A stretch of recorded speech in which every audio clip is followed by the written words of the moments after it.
Great. Uh, my name's Paul, or Pablo. Some people call me Pablo Murphy. I was born in Spain as a missionary kid. There's a couple there who were missionaries for a long time in Spain. They raised us out in the mission field. So Paul, Pablo, whatever you want to call me at the door, that's fine. I respond to most things.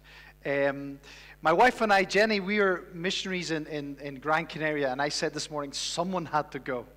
That's a holiday pick. That's not my usual day-to-day.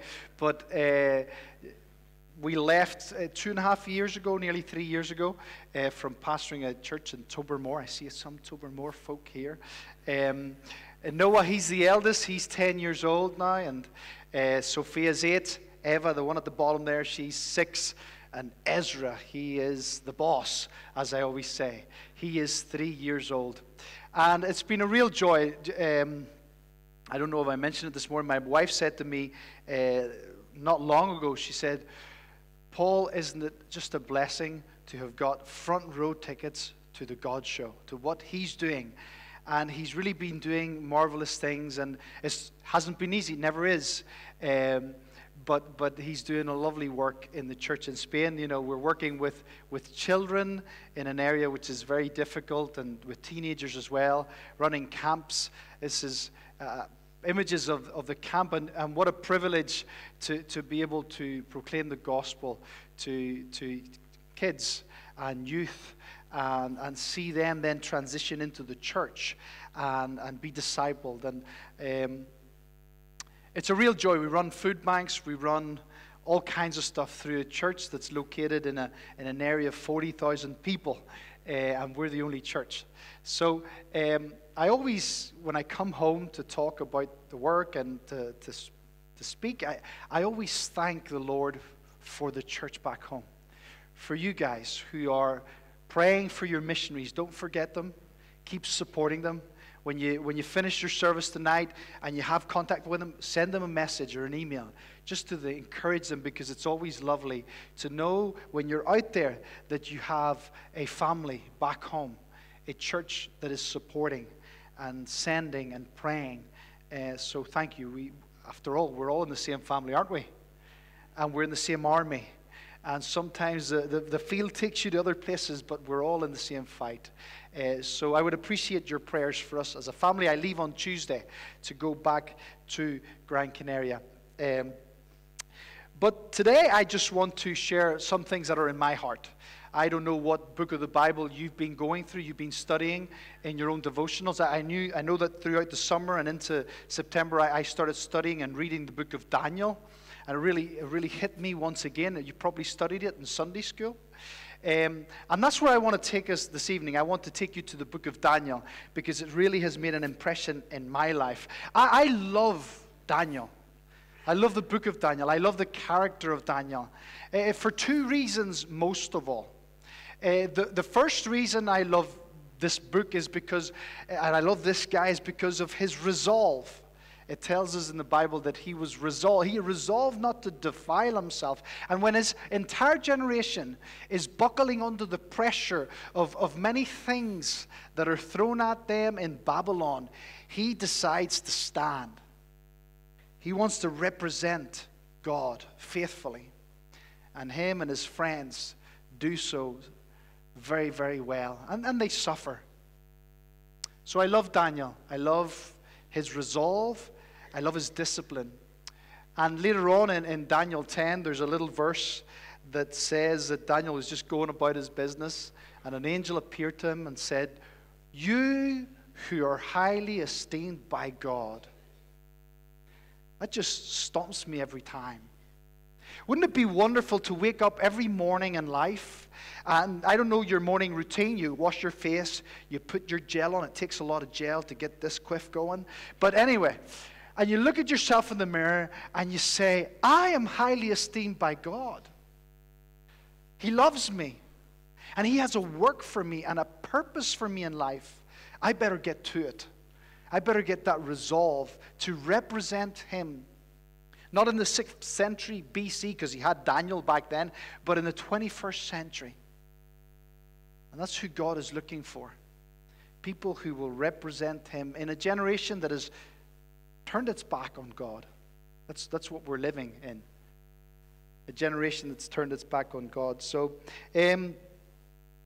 I want to take you back to the 6th century before Christ in Daniel chapter 3. 6th century before Christ.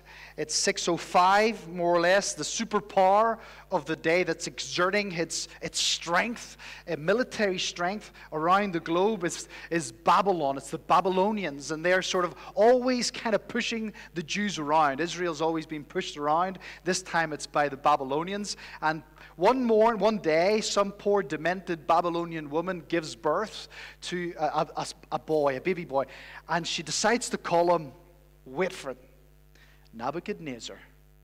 What a great name. Every time I think of that name, it's brilliant. Imagine being called Nebuchadnezzar today. You go into the school and little Nebuchadnezzar is on the register. And you think, well, I wonder what his friends called him at school. Nebu, Nebs, I don't know. I'm sure he was picked on because of his name. I know at school I had to conceal my middle name. You're probably wondering, what's his middle name? I'm not going to tell you. That's the whole secret. Oh, okay, I'll tell you then. My middle name is after the great theologian Dennis Murphy. Ever heard of him? No. He's my dad. Dennis. And I had 2 teachers who were called Dennis. And all the guys would go, yo, Denny, yo, to the teacher. And I had to conceal my middle name. Please do not publicize that on Facebook or whatever. My son, Ezra, has E-Z-R-A. And in Spain, the Spaniards can't get their tongue around the Z. Ezra. And they'll tell me, why didn't you call him something normal, like Pepe or Paco? You can imagine a Pepe round Tobermore or Paco. That wouldn't have been normal. But anyway, this guy's called Nebuchadnezzar. And no wonder he has this inferiority complex that he wants world domination. He's getting picked on at school, I'm sure. Nebuchadnezzar. And he is carrying God's people off to Babylon. And when they're in Babylon, they're sort of forced into a mold. They're fashioned to start talking like the Babylonians and start dressing like the Babylonians and to start dancing to Babylonian music, whatever that is. Because that's what the surrounding makes you do. It makes you conform to their culture and to their customs so that you don't know the difference anymore between an Israelite in Babylon and a Babylonian. So that's what's happening at 600 BC. And the devil really is in the mix of it. He is forcing God's people into the mold of the world. And the best way I can describe it is when I think of being on the beach with my kids. You know those beach toys that you fill with sand? Have you ever done that? You awful parents if you don't build sand castles with your kids. But you press the sand into the mold, and you press it in, and then you pop it upside down, and voila, there's a castle, or there's a turtle, or there's a dolphin. Why? Because it's been fashioned to the likeness of the mold. And that's exactly what is happening in Babylon, 600 years before Christ. The Babylonians are fashioning, obviously the devil's behind it, but they're fashioning God's people to the patterns of their culture so that they look more like the world around them. And what we find is very, very few people are willing not to resolve to defile themselves. When I got to Spain, there was one fashion statement that should never have existed in the history of humanity. You're probably wondering, what's that fashion statement? I wonder if I've worn these before. You probably have, and it's the Speedo. Yes, you guessed right. The Speedo. He's laughing loud. He probably has. Well, he's joking. It's the Speedo. And when we got to Spain, all these men are in Speedos. And it's very shocking. The most shocking is when my wife on the beach is greeted by a big hairy man in Speedos. 2 kisses, and then he turns to greet me, and I'm like, back off. It's just not right. But you know what? After 2 years of living, Linda's saying no. After 2 years of seeing it all the time, you know what happened? No, I don't have any pictures of myself. My sons wear Speedos, 10 and 3. And it's just normal to them. Why? Because it's what they see. It's what surrounds them. I still have not conformed. To defile myself, it doesn't suit my body type anyway. But anyway, that's what's happening. So that you get a visual image of what's happening in Babylon. God's people are being conformed, molded to the surrounding so that they defile themselves. And no longer is there a difference between God's people and the world. And straight into injury time, 90 minutes is gone towards the end, and the devil's laughing, thinking, I've managed it. I've managed to annihilate God's people. There's no longer, you can no longer recognize them. God calls off the bench 3 guys, and I love them. Shadrach, Meshach, and Abednego. That's what's on the back of their shirts. And they come off the bench, and they decide to change the game. So as we read this portion, I want you to think of that. Are you as Shadrach, Meshach, and Abednego in our culture today? Because the walls are pressing in. And the world is forging us, molding us to accept what they accept as normal. The church is being forced into a pattern. And we better know who we represent. And we better know what we believe so we can stand in love and say, I will not buckle the knee. And my kids won't. So I invite you to Daniel chapter 3. I'm going to focus on the whole chapter, but I'm only going to read the first 7 verses. And then we'll discuss some things. It says this: King Nebuchadnezzar had a golden statue made. It was 90 feet tall and 9 feet wide. He erected it in the plain of Dura in the province of Babylon. Then King Nebuchadnezzar, we'll call him Nebs because it's too much of a mouthful, sent out a summons to assemble the satraps, prefects, governors, counselors, treasurers, judges, magistrates, and all the other authorities of the provinces to attend the dedication of the statue that had been erected.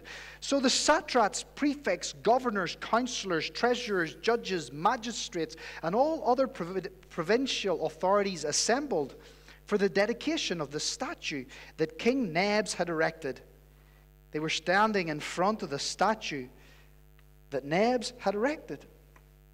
Then the herald made a loud proclamation, to you, O peoples, nations, and language groups, the following command is given. When you hear the sound of the horn, flute, cipher, trigon, harp, pipes, and all kinds of music, you must bow down and pay homage to the golden statue that King Nebs has erected. Whoever does not bow down and pay homage will immediately be thrown into the midst of a furnace of blazing fire. Therefore, when they all heard the sound of the horn, flute, cipher, trigon, harp, pipes, and all kinds of music, all the peoples, nations, language groups began bowing down and paying homage to the golden statue that King Nebuchadnezzar had erected. We'll stop there. Basically, this whole chapter revolves around... I'll take this out of the way. Yes, thank you very much. It's too distracting. It revolves around the whole area of idolatry. And albeit a very primitive form of idolatry. It sounds like cavemen, seeing a golden statue and everybody bowed down. It's a reality in parts of the world. I live in a Spanish culture, an extremely Catholic culture, who parade idols along the streets, and they all follow these idols on different days. So it's not so primitive, but it gives us the feeling of primitive. Surely we wouldn't do that, would we? We wouldn't bow down to those things, would we? Well, when you consider what idolatry really is, idolatry is when you have extreme admiration, a love and reverence for someone or something that isn't God himself. And when you see it through that lens, you begin to realize that there are many more sophisticated idols or ways of thinking that force us to bow down and worship. And if you're not very shrewd, you will do it without even knowing. So I know the book of Daniel is a prophetic book. Perhaps this is a prophetic message of the direction our culture is going in. And the church better be alert in order to be relevant, in order to not defile itself. So I split my message into several sections, like a good old Baptist. Three sections. The statue of old, we'll look at that. The statue of Babylon of old, the Babylon of new, what it looks like maybe in our culture today. And then the end is the few that are willing to stand to represent God. So the statue of old is a section that we've read. There's a big golden statue. And there's several things in the verses that really characterize the worship of Babylon of old. And I just want to mention some of those things. In verse 1, you'll see that it was a statue that all could see. Which means when you were living in the 6th century before Christ in Babylon, no matter where you turned, you look out and you see the statue. It's as if nowadays you're walking out of Tesco with your trolley full of food, your kids bouncing about, you're trying to control them, and as you come into the car park, there's a statue. It's watching you, Big Brother. Are you coming out of your granny's house on a Sunday afternoon? You've just nailed a couple of corned beef sandwiches. Do you still eat those? Yes, they're still here. And a cup of tea, washed it down. You're looking out her window. And in through the window, you see the statue. Or perhaps for the younger ones, you're on a date in your Nova. They don't drive those anymore. Maybe, Alan, you drove a Nova. I drove a Citroen Saxo. You park it in the car park, and you're just hoping that girl would give you a little peck on the cheek. After all, you did pay for the popcorn that day. But she's a little bit awkward. Why? Because there's a big statue looking through the window, and it's watching her. It's a statue everybody can see. That's the first characteristic that we see. Everybody was aware of its presence, aware of its influence, and it affected their lives. The second characteristic we see in verses 2 and 3 is the statue was one that all leaders worshipped. Not only did they worship, but they made laws, and then they made more laws to protect those laws so that all leaders, satraps, prefects, all worshipped, all followed. The third characteristic we see is that the statue was for everybody. It didn't matter where you came from. It didn't matter your culture. It didn't matter your social standing. It didn't matter whether you were a freeborn or a slave. It didn't matter whether you were a child or anything else. This statue was for everybody. And then the fourth characteristic, it starts getting a little bit ropey, especially for God's people in Babylon. A statue was an imposition. You either worship or you worship. You either bow the knee or we will make you bow the knee. No choice. It was an imposition. The fifth characteristic about this statue in Babylon of old was that if you didn't worship, you suffered. If you didn't bow down, you suffered. Guess what? You're put in an oven.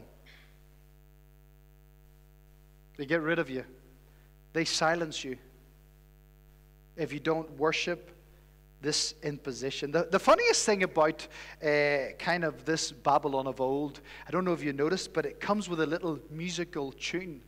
Yeah. It's as if King Nebs, he presses a button and music starts, hey, and everybody starts worshiping. And I just think if King Nebs had been from Northern Ireland, I wonder what tune that would have been. Have you ever wondered that, or is that just me? I sometimes think it could have been, Hit the Diff is one, if he had come from a country background. But if he had come from another background, it might have been Will Griggs on Fire. Will Griggs on fire, you Christians are terrified. And everybody starts bouncing and then worshiping. So it comes with a little bit of a musical note. I laughed at that bit because recently my wife and we watched a movie called Loving Pablo.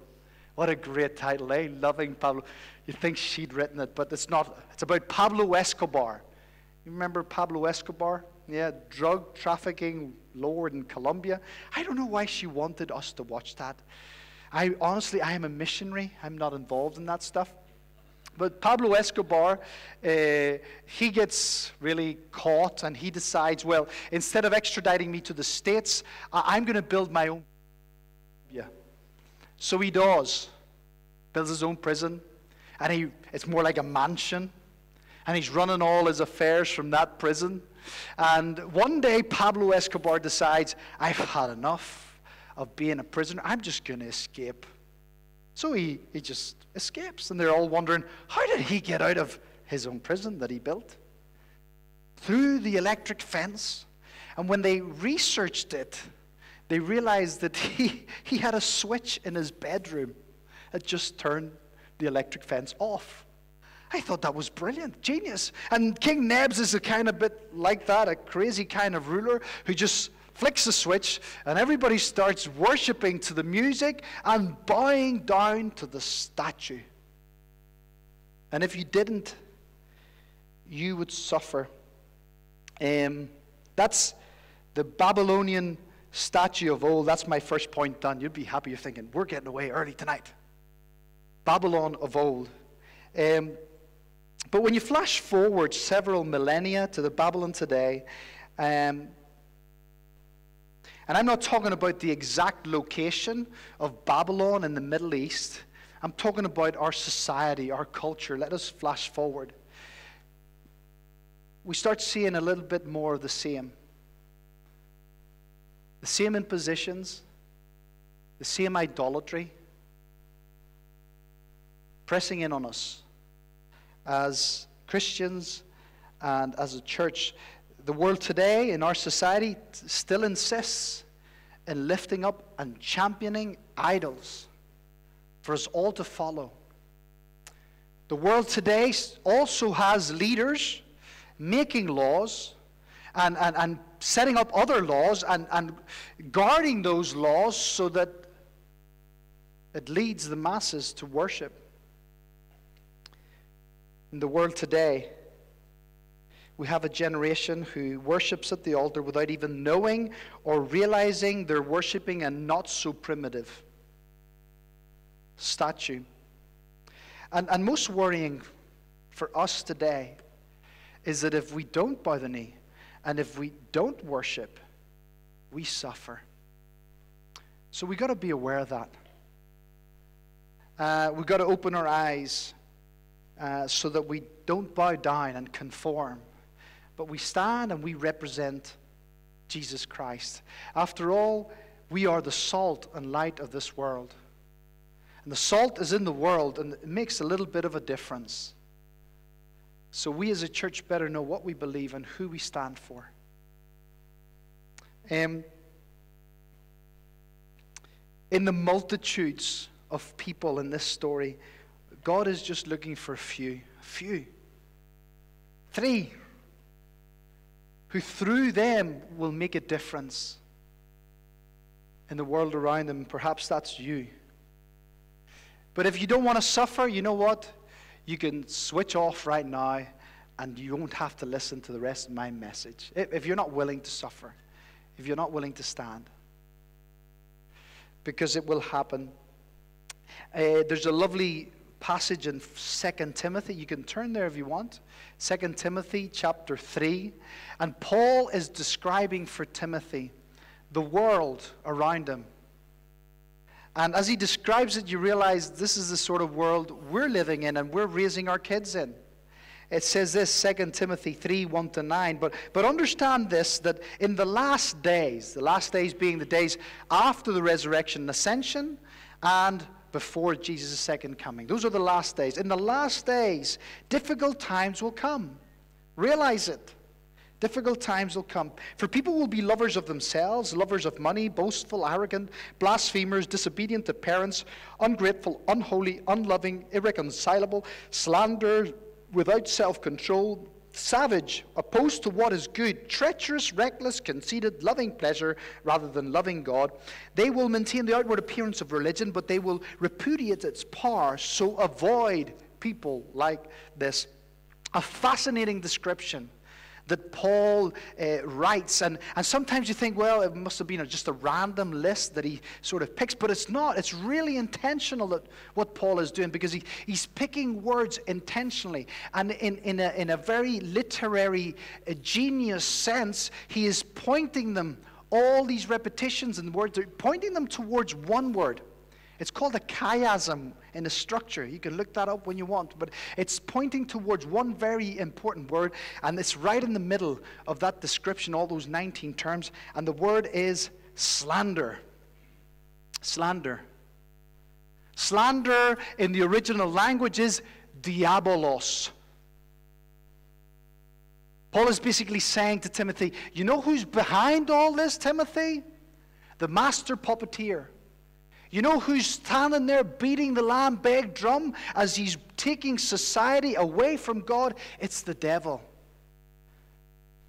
Realize it, Timothy. Don't let it fool you. Don't conform, but open your eyes and awaken up to what is happening.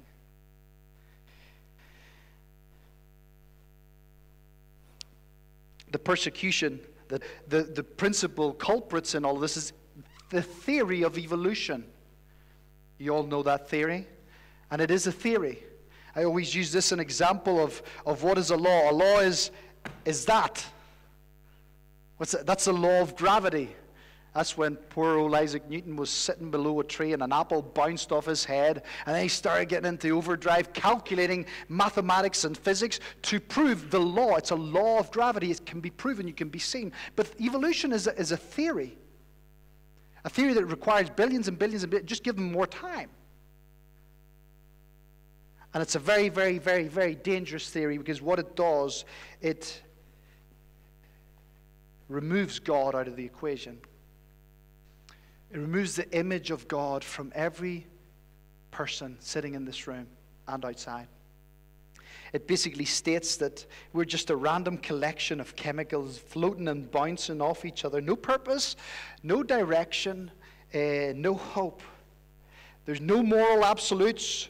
We make laws ourselves, and we just decide what is right in our own eyes, and then we just redraw that.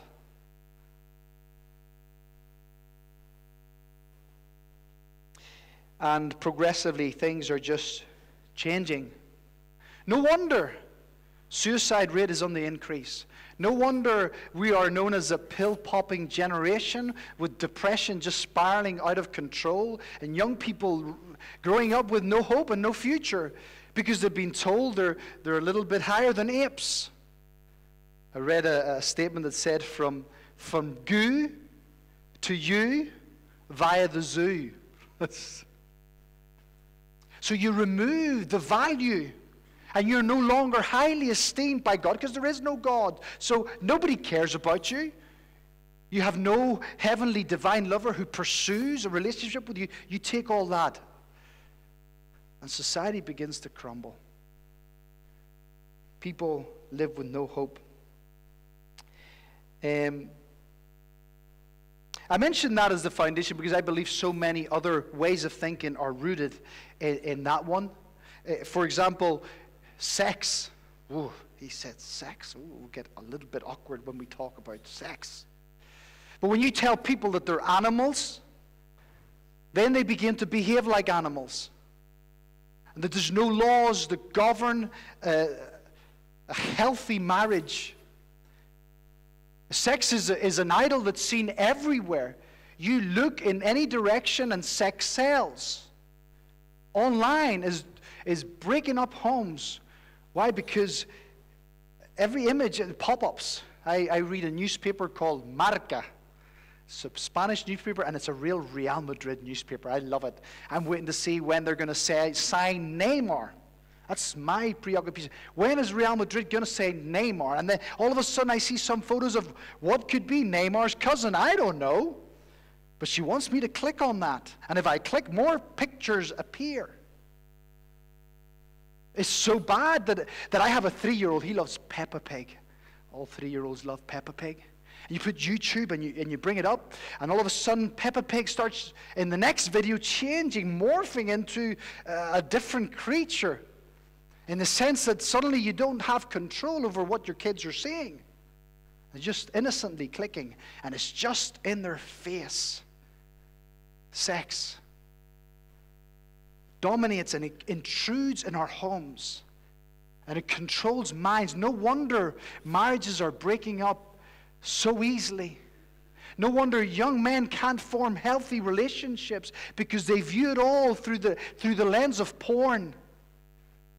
And it's just destroying us. And the TV continually pops it up as if it's something to be laughed at. But they're not talking about the damage that it does, the homes that it breaks, the relationships it destroys. And it's all around for us to see. Another one that I encountered this summer was fashion. You think, oh, what's that all about? But fashion amongst young people is a big, big thing. You know, it used to take girls longer to get ready than guys. It doesn't happen anymore. It takes guys longer to get ready than girls. Those teams that all come out, I couldn't believe how short shorts are getting. We'll go to the beach, and our Christian girls wearing the same stuff that would make the fish in the sea blush. And I'm having to run around buying new shorts for everybody to cover up. I always laugh saying the guys have really caught on to being vacuum packed. You know, when they're so tight, so vacuum packed that their friends have to carry them to church like the paralyzed man because they just can't breathe anymore. The vacuum pack doesn't sort of suit this body either, like the Speedos. But fashion, having to look like Kim Kardashian, and having to have the latest thing, and having to look like the world, it's just messages that continually bombard our young people to make them conform to the likeness of this world. God of fashion is beating the drum, and we don't even realize it. What if we talk about a big one these days, abortion? And I get very, very passionate about it because it should hurt us. The mother's womb used to be the safest place on earth, and now it's the most dangerous place on earth. We talk about the Holocaust in the past. What about the Holocaust today? And they use manipulative language so that it doesn't become a being anymore, a person anymore. You've got pro-choice. They won't call it pro-murder, pro-genocide. They won't call it that. But they'll use language in order to reduce the identity of what God has created.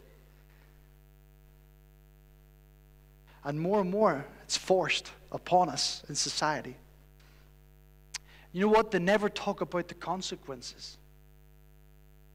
You know, having an abortion is not like going to the bathroom and clipping your toenails and just discarding it. If you don't ever forget a miscarriage, you'll never forget an abortion. We, in our life, have had friends, and this girl was pregnant at the same time as my wife, Jenny, when we were having Ezra. But this girl decided to have an abortion.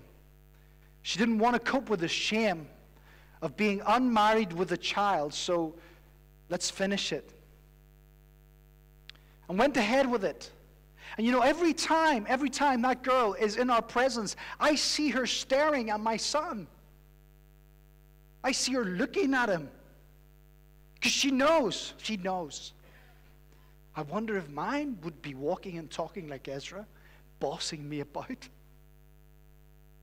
But no one ever talks about the consequences. A real reality today that we're forced to, and laws are passed so that we just conform. There's another one that's in fashion today, and it's homosexuality. I was on holidays with my family, and we went to a hotel. And it had a Spanish flag, and a British flag, and a Norwegian flag, and a Swedish flag, and all kinds, and then a rainbow flag. Not a country, but it's a rainbow flag. And we sat around the pool, and there was a man in a thong.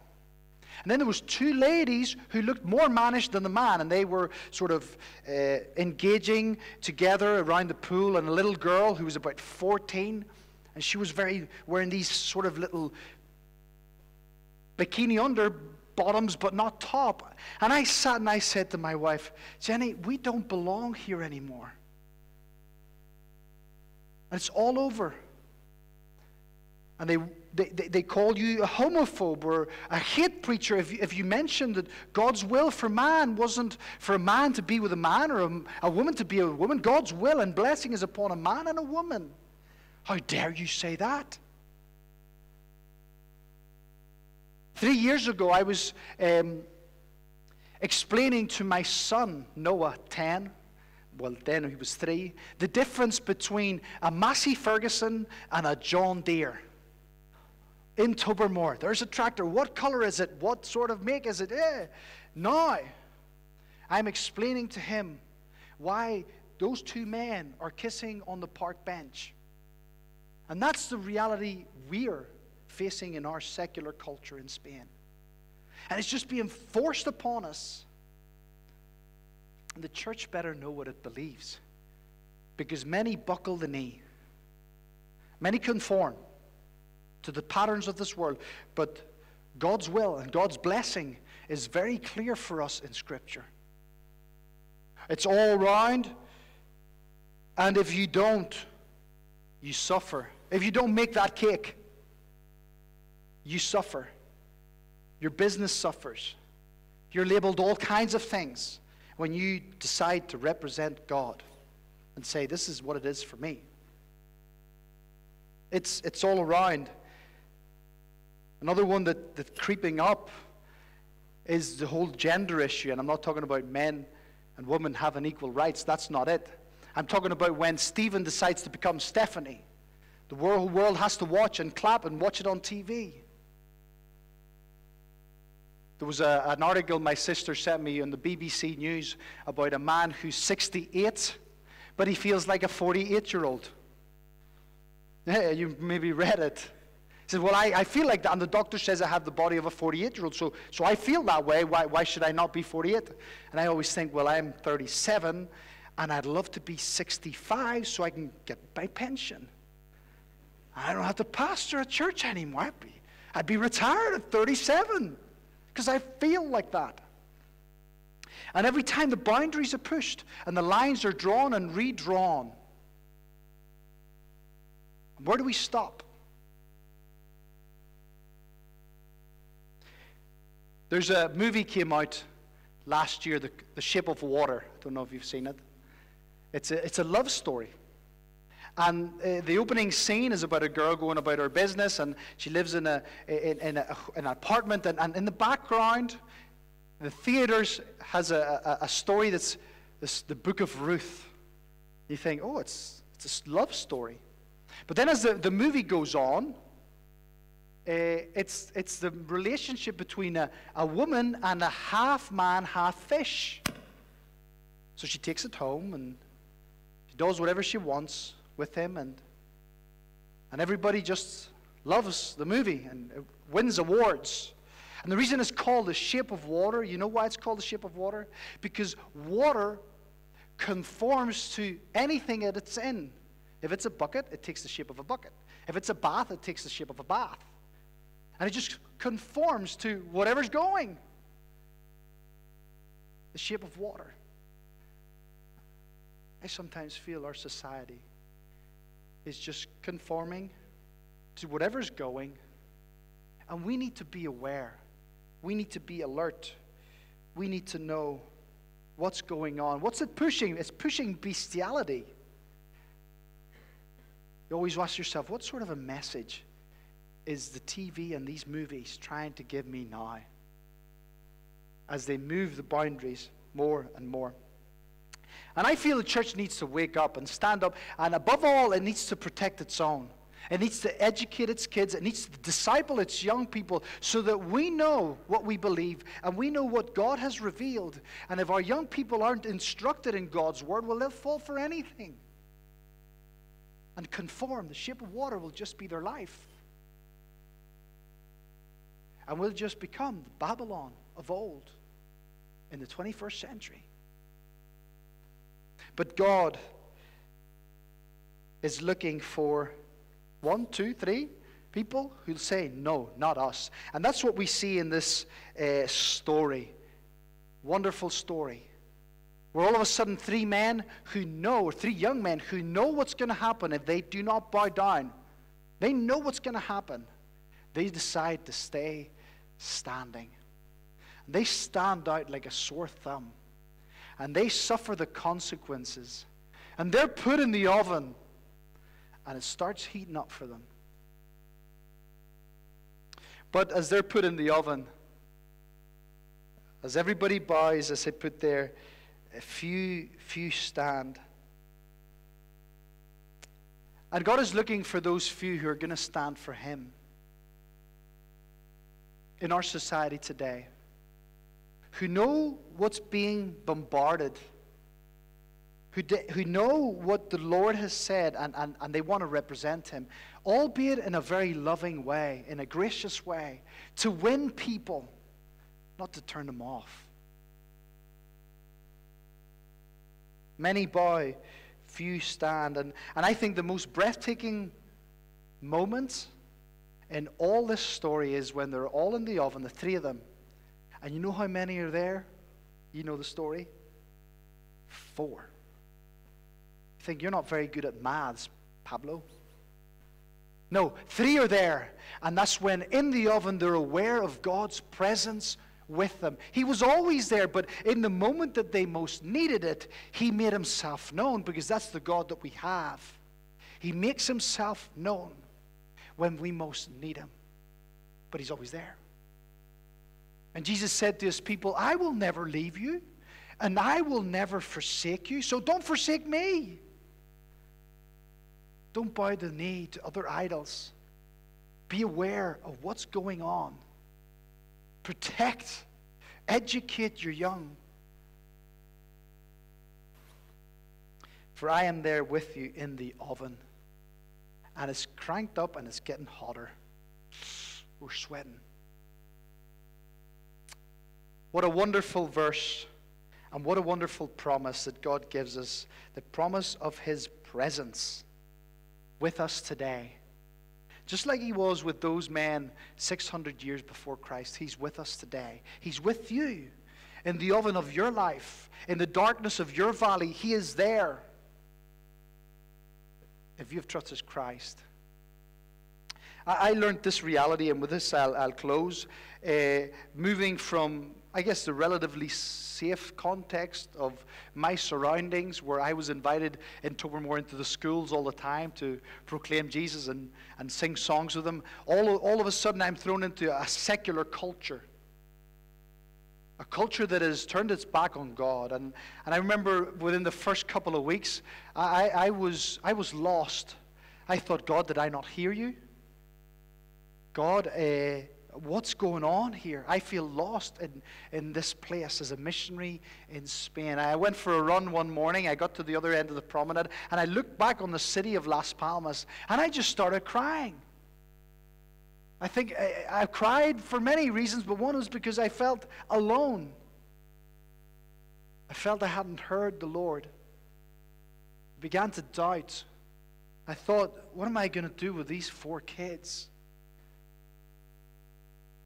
I forgot about my prayer. I went on with my day. And later on that evening, I took Noah, my eldest, out for a walk. We walked around Las Palmas, and I was feeling down. I got to a traffic light.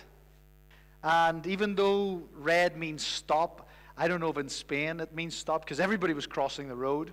And we were the only ones obeying the laws of the road, of the zebra crossing. And it was green. It was red. Noah and I was like, red means stop. We wait for the green man. All right. And the only one that was obeying that I felt was ourselves, until I hear a little voice from behind me. I always think, I see her now in my head as Yoda. You remember Yoda from Star Wars? In Spanish, that's a lovely little boy. So I turned, and there was a little old lady, the only other one, obeying the rules of the road. And she said, well, lovely blonde hair. where are you from? So I explained we're from Ireland, and she says, oh, my son went and married a girl from Galway, and now has been living there for 6 years. I thought, oh, very interesting. I really didn't want to talk to her. I was lost. She says, well, what are you doing here? And I said, well, actually, we are missionaries here, and we're working with the church. She goes, oh, very interesting. Do you like the Bible? And she was just staring at me, just leading me in a conversation. She says, do you like the Bible? I said, I love the Bible. She says, do you like the book of Psalms? And I said, I love the book of Psalms. And as she said that, the light turned green, and we started crossing. And she says, young man, do you mind if I tell you my favorite psalm? And as we crossed, I had this little lady whispering in my ear, Psalm 91. He who dwells in the shelter of the Almighty will rest in the shadow of the Most High. He will certainly rescue you from your snare of the hunter and the destructive plague. He will shelter you with his wings, and you will find safety under his wings. His faithfulness is like a shield. You would need not fear the terrors of the night, the arrows that fly by day. It will not reach you, for you have taken refuge in me. Do you know what that meant to me at that moment? You know what that did for me? It filled me with courage to stand. Because I realized that I wasn't standing alone. The God, the one we sang it this morning, of angel armies is standing by my side, by the side of my kids, as I try to do a little bit of work for him.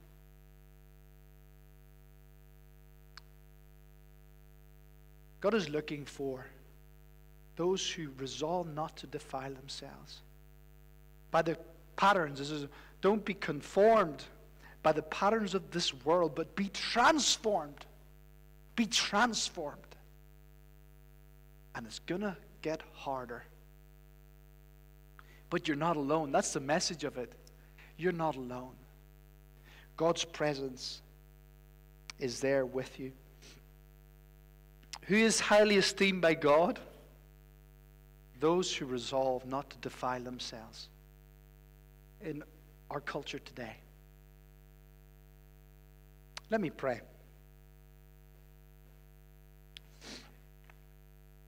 Father, we come to you tonight and we ask you to wake us up as a church to the spiritual realities of our world today, of our generation.